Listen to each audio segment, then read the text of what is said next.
Assalamualaikum warahmatullahi wabarakatuh. Alhamdulillah kita bisa bertemu di pertemuan yang kedua dalam semester 1 ini, meskipun menggunakan pembelajaran daring. Tetap semangat ya anak-anak. Oke, sebelum kita mengawali pembelajaran di pagi hari yang cerah ini, marilah kita mengawali dengan berdoa. Berdoa mulai.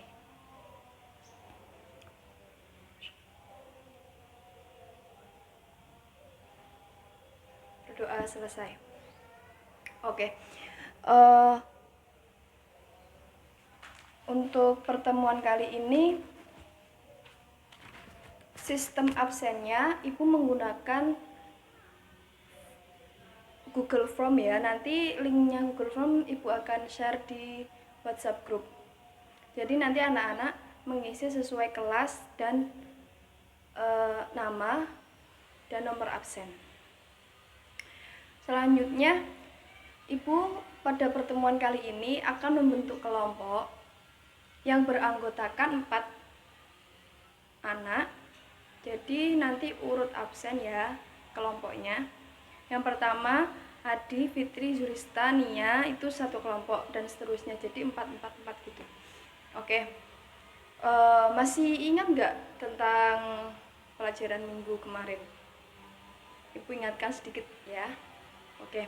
Kemarin kita membahas tentang arti Al-Quran dan hadis. Nah, pada pertemuan kali ini kita akan membahas tentang fungsi Al-Quran. Fungsi Al-Quran itu ada 2. Yang pertama yaitu fungsi Al-Quran bagi umat Islam. Yang kedua yaitu fungsi Al-Quran bagi manusia. Kaum muslimin itu menyepakati atau dasar hukum kaum muslimin itu ada 4. Yang pertama yaitu Al-Quran, yang kedua Al-Hadis, yang ketiga yaitu ijma, yang terakhir adalah qiyas.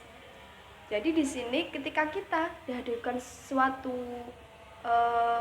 peristiwa yang membutuhkan dasar hukum, kita yang pertama akan melihat dari hukum yang ada di Al-Quran. Ketika hukum yang kita cari itu ada di Al-Quran, kita menggunakan hukum yang ada di Al-Quran. Oke. Terus langkah kedua, ketika kita dihadapkan suatu permasalahan yang mendasari hukum dan di Al-Quran itu tidak ada, kita menggunakan dasar hukum yang ada di Al-Hadis. Jadi ketika ada di Al-Hadis, kita mencari yang di Al-Hadis. Kita menggunakan hukum yang ada di Al-Hadis. Kemudian ketika dalam hadis itu tidak ada, maka kita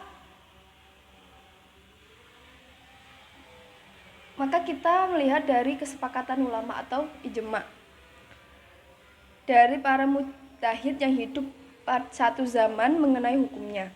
Jika ditemukan, maka harus dipakai ijma. Kalau tidak ada hukumnya juga, maka kita melakukan ijtihad, upaya mengeluarkan hukum. Jadi seperti Basul Masail itu upaya untuk mengeluarkan hukum.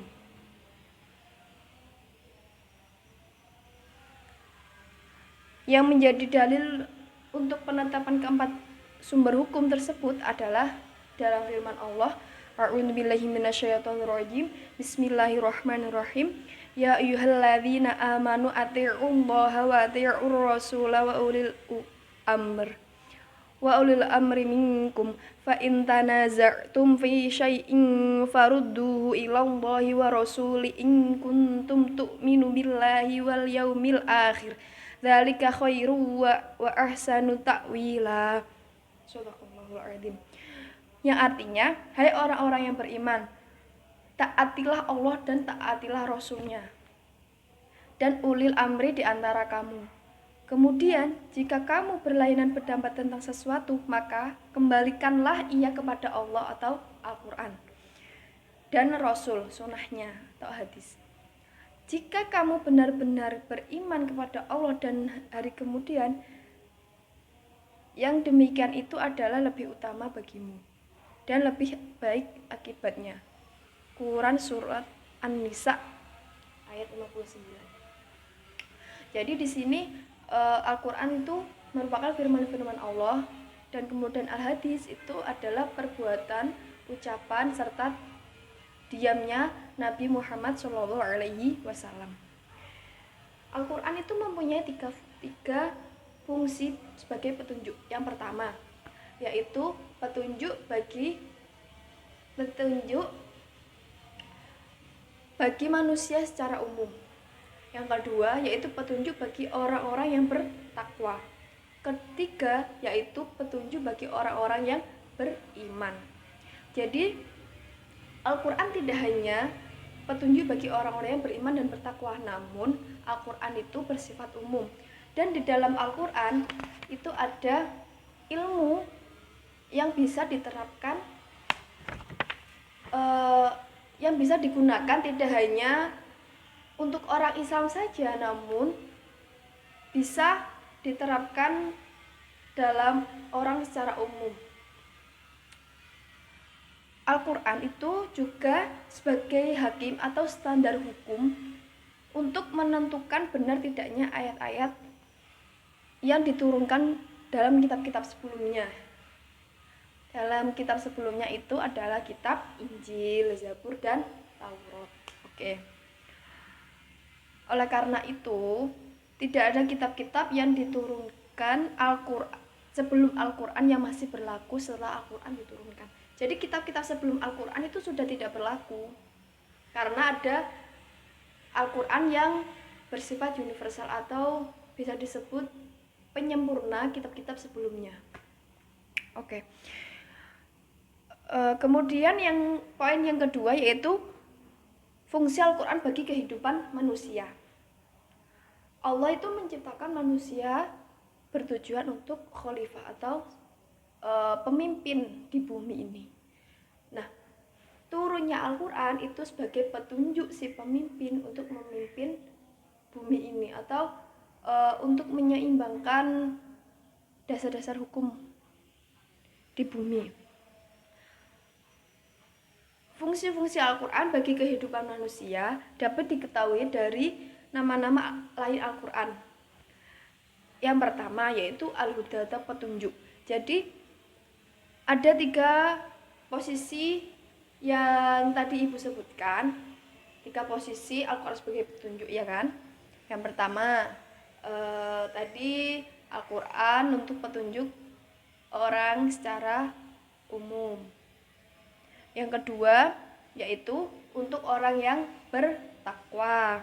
Yang ketiga yaitu untuk orang yang beriman.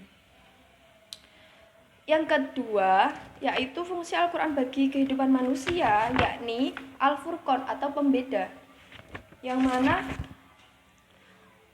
Al-Quran ini membedakan antara yang hak dan yang batil, yang benar dan yang salah. Di dalam Al-Quran dijelaskan beberapa hal yang mengenai yang boleh dilakukan atau yang baik dan tidak boleh dilakukan. Jadi di dalam Al-Quran itu ada hal yang harus dilakukan oleh orang Islam dan serta ada hal yang tidak boleh dan dilarang dilakukan oleh orang Islam atau orang yang beriman. Oke. Sekian dari penjelasan Ibu untuk materi hari ini. Apabila nanti anak-anak masih belum paham, silakan ditanyakan ya dalam WhatsApp grup. Nanti untuk tugasnya kelompok itu dibuat, nanti anak-anak membuat soal dan dijawab, serta dijawab. Nanti Ibu koreksi. Kemudian nanti saling menanggapi antara kelompok satu dengan kelompok lainnya. Kemudian